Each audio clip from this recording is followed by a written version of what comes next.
this is the home of innovation in terms of steam industrial heritage. So this is where steam locomotives were made in Australia.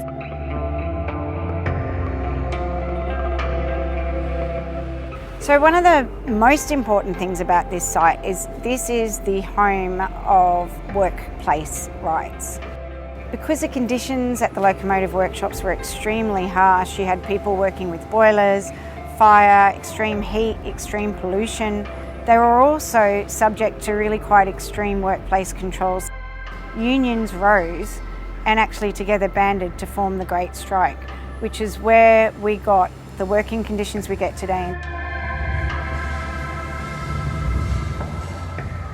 I came on board with Mirvac to talk about how we could reinvigorate the heritage stories, the archaeology, the history and the identity behind the site to ensure that the heritage assets of the site were maintained and celebrated as part of the redevelopment of the site.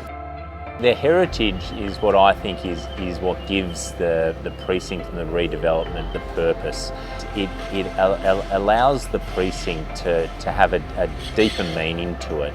And essentially, when you look at the story of the locomotive workshops, it is truly a great Australian story. And to me, it's the jewel in the crown out of all the precincts. So the locomotive workshop is actually going to house a new type of industry, which is food production, alcohol production in terms of distilleries. It's also going to house some of the country's most amazing IT, database and technology companies. Curio projects are trying to protect 2 or 3 key things here. First of all, of course, it's the fabric of the buildings themselves because they're quite evocative. The second part of it is the actual machinery that's left on site. There are machines here that show the most intact blacksmithing collection in the world.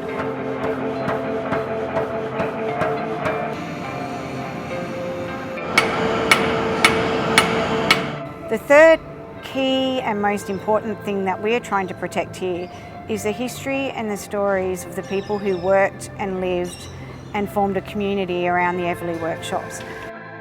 So the current stage of works that we're looking at the moment is one of the most critical stages of works, and that is the removal of all the 1990s fit out and all the additional works that were done through the 80s and all the fit outs, and bringing the building back to its base state and getting the building ready for the fit outs you need in 2019. It is a significant project for Mirvac, and something that we are very proud to be delivering. And we want this to be a legacy project for future generations to come.